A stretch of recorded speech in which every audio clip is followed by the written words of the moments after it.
But a lot of successful people understand, we call it manifesting now, and it's a fancy word, but it's 100% true. Like, the more you can get into that vibration of having that person in your life, of being on that trip where you want to go, of having the money. The problem with money is people have big money goals.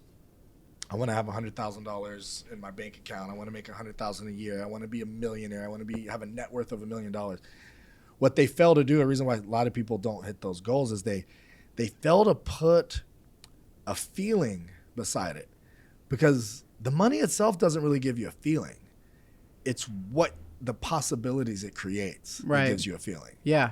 So instead of saying $100,000, you say, I'm going to be driving this car. And you picture yourself holding that steering wheel and driving around that car and how people look at you and what it feels like to get out of that car. Yeah. Or I'm going to go on this trip. Right. Or, my family gets to eat at these restaurants and I'm not stressed out about it. Yeah. And you start putting like a why behind the why and actually putting something tangible, because money itself is like, I know people with millions of dollars that never do anything exciting. Yeah. You know what I mean? And I know people without a lot of money that live a really full life. But money is energy, and this energy can create a whole different reality for you. Right. Like if someone just deposited $100 million in your bank account right now, it's like your whole life can change instantly. Yeah. Like the way we travel is going to change. The people we hang out with can change. The things we have access to. I've always wanted to go to Dubai or Fiji or New Zealand, and now we're going to create memories. And once you start tuning into that, then you start getting more excited of what that $1 million means. Right. Yeah. But so many people just have a monetary goal. Yeah. And it's like, all right, and then what? Right. Well, you're saying like attracts like. And what I really like about that is most people know this by when they're really trying to be in a relationship, right? They so badly want to find their soulmate. They so badly want to go meet this person. And that never happens if they're going out there and searching and trying to force anything, relationship, money, business, friendships, whatever it is. Women can smell desperation. Yeah. The universe can too. Yeah. Right. Yeah. So like my girlfriend, like when I met her, and we've been together for, 4 years now, and we got a baby on the way. And that's awesome. Congratulations. But before that, right? Like I had tried to force so many things, and then it was when I let go and was like, you know what? Fuck it. I'm going to work on myself. And I got super happy and super changed my vibration. And all of a sudden we just lined up, and it happened so frictionless, instead of putting so much effort into chasing what you want, put that effort into becoming the type of person that would attract that. Right. So when you think of like your dream girl, it's like, all right, what if you actually find her? What if you catch up to her? What if you end up at a place where she is and then you get to run up to her? It doesn't mean she's going to want you. Yeah. Instead, work on becoming the person where she, a woman like her would seek you out. Yeah. And that's the same thing with everything. There is the kind of like the forced manifestation, but then there's the attraction manifestation, where you just kind of like, you don't overthink the how. Yeah. But you stay in tune with the why and the who, like the who you need to become, what type of person you need to become. And there's tons of exercises, and I find myself slacking all the time and then getting back on track and doing these exercises. And every time I'm consistent with these exercises, like magic starts happening. Yeah. And I fall off my game all the time, like anyone else. But there's the vision boards, there's the goals. There you go. I love it. There's the writing down the vision of the future you, where you actually write down in description who this Dan person Fulkerson. is. So do you know Dan Fulkerson? He's a good friend of mine. So he's a sponsor for Epic Fighting. Is he? Okay, cool. So Dan, do you know about Dan's letter to, I think it was a letter, was it a letter to himself or a letter to his best friend? Letter to himself, like back in 5th grade, so who he was going to become. Yeah. Yeah. So he's from Idaho, doesn't have any ties to San Diego. And when he's in like 5th grade, 6th grade, whatever, he wrote this letter to himself as like a school project they had everybody do. Yeah. And he said all of this stuff about, here's my address, this is where I live. And it was like in San Diego, and he had a business, and he does like describe literally his life now. Yeah. And him and I looked, and he actually found that letter. And I punched in the address that he had put in the letter. It was like some fictional address. Yeah.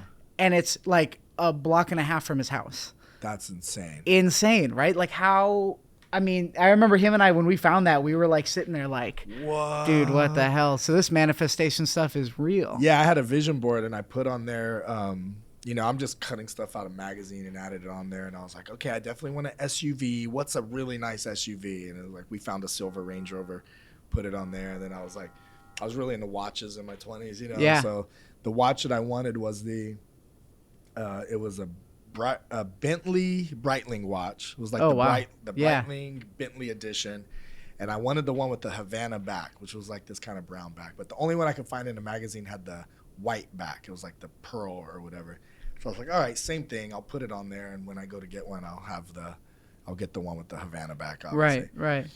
Fast forward, the vision board ends up falling behind the dresser. It's back there for like 6 or 9 months. I hadn't even seen it. I can't even remember what's on there. I've made so many at this point. The mother of my children, who we were living with at the time, I was living with, and she comes home with this car. I was at the dealership just looking, and they let me test drive this car, and like, we have to have it. I was like, absolutely not. Like, we don't need that type of bill. I've heard that those cars have a lot of problems. Range Rovers? Yeah. And she just kept pushing it. And next thing you know, we have this car, and it's sitting there. That's back when the economy was going down. After 2008, it might have been 9 or 10 or something like that. Yeah. Somebody posts up that they're getting rid of the Breitling watch. And I inquire about it. These are $10,000 watches. This person's trying to let it go for, you know, pennies on the dollar. Yeah. I ask questions about it, and I end up getting the watch. I find the vision board, and I pull it out like I was doing deep cleaning. Yeah. Pull it out. It's all dusty. It's been behind the dresser for like 6 or 9 months or whatever. And I look, and the exact same car, which I forgot, that's on there, same year, same color, same interior, is in our driveway, and the exact same watch with the pearl back is in my watch collection. Yeah.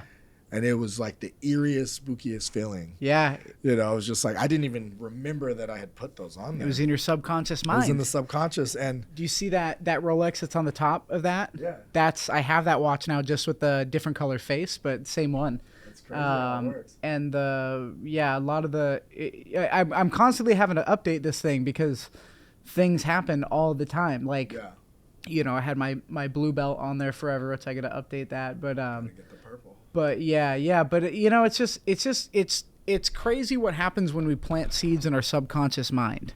Yeah. So John Assaraf talks about it on actually the movie The Secret. For those of you who've seen The Secret, you've heard this story. But John's he's a local guy here in San Diego. He's a really cool guy.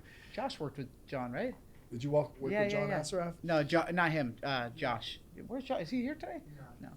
Anyways. But he talks about that where he's working in his home office, and his son is like sitting on one of his boxes, kicking his feet, and he's like, "What's in this box, Dad?" And he's just like, "Oh, those are my vision boards." And he's like, "What's that? What's a vision board?" And he's like, "Oh." So he takes a break. He's like, "It's kind of hard to explain. Let me just show you." And he pulls out. There's like a bunch of old vision boards that he had. He just threw it in a box when he was moving, and he pulls it out. They had been living in this house for a year and still hadn't finished like all the decorating and all the unpacking. You know, he'd been busy. He was from Canada, just made it to San Diego. And he pulls on the first vision board that he pulls out, shows all these pictures of the house. Like this dream house that one day he'll move from Canada to San Diego. It's the house he's living in. Yeah. He had been living in that house for a year and didn't even know that it was the exact same house that he had on his vision board. He just broke down crying. Yeah. In front of his son. Like, you know? It's like, you hear stories like that all the time. Well, it's crazy because I had always, when I was younger, I don't know why, I wanted to go on a private jet. Like, which really, I guess I know why, but I was like obsessed with flying on a private jet, even if it was just once, right? So I had it up on my vision board on that same exact board years ago, and went on the jet, went back and looked at some of the videos, and it was literally the same interior, a little different, but that was it, you know? It's like, and it makes you think, like, do we live in this holographic universe where we're creating our own reality? Hey, thanks for watching this clip. If you like content like this, go to the description below. The full video should be there. And do not forget to like and subscribe. 97% of the people that watch this channel are unsubscribed, so please hit that subscribe button. It does a lot for the channel, and it gives you more content like this. Have a good one.